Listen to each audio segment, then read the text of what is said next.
පුස්ති මහත්මයා මේ කොළඹ තිබන මේ නගර සභාවේ තිබෙන ඉතාමත්ම සුලභ ප්‍රශ්නයක් තමයි මේ කුණු ඉවත් නොකිරීම. ඉවත් නොකිරීම නෙමෙයි කාලීනව ඉවත් නොකිරීම. ඒක ඉවත් වෙනවා හැබැයි යම්කිසි කාල සීමාවක් ගන්නවා. ඒ හින්දා යම් ප්‍රශ්න ඇති වෙන බව අපි හොඳින්ම දන්නවා. ඒ හින්දා මේ ඒකේ තියෙන කුණු ඉවත් කිරීමේ කාර්යක්ෂමභාවය පිළිබඳ ප්‍රශ්නයක්. ඒකට විසඳුමක් හැටියට අපි කරන්න යන්නේ මේ අපි මේ පරිගණක හරහා ඒ කියන්නේ ඉන්ටර්නෙට් එක හරහා පැමිණිලි ක්‍රමයක් හදන්න හදනවා. ඒ පැමිණිලි ක්‍රමය හරහා තමුන්නාන්සේගේ මේ කුණු ටික යම්කිසි දවස් දෙක තුනක් හෝ ඒ කියවෙන කාල සීමාවට ඉක්මවා ගියොත් එකතු වන්න තමුන්නාන්සේට ඒ මේ වෙබ් අඩවිය හරහා පැමිණිල්ලක් කරන්න පුළුවන්. එතකොට තමුන්නාන්සේට රිෆරන්ස් නම්බර් එකක් හම්බ වෙනවා.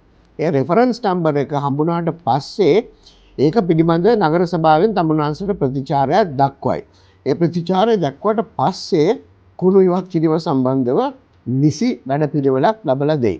මුල්ම එක තමුන්ට ඒ ප්‍රතිචාරය නොලැබුණොත් ඒ රෙෆරන්ස් අංකය හරහා තමුන්නාන්සේට ආය අහන්න පුළුවන් ඇයි වෙන්නේ? ඇයි ඒක කරේ නැත්තේ කියලා.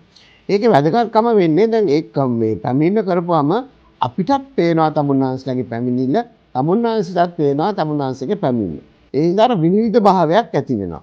ඒ හරහා අපිට කරන්න පුළුවන් අපි නගර සභාවේ සතියකට සැරයක් හෝ සති දෙකකට සැරයක් රැස් වෙලා මෙම නොවිසඳුණු ප්‍රශ්න පිළිබඳ නිලධාරීන්ගෙන් හා තමුන්නාන්සේලාගේ නගර සභාවේ නාගරික සභිකයන්ගෙන් අහනවා ඇයි මේක උනේ නැත්තේ?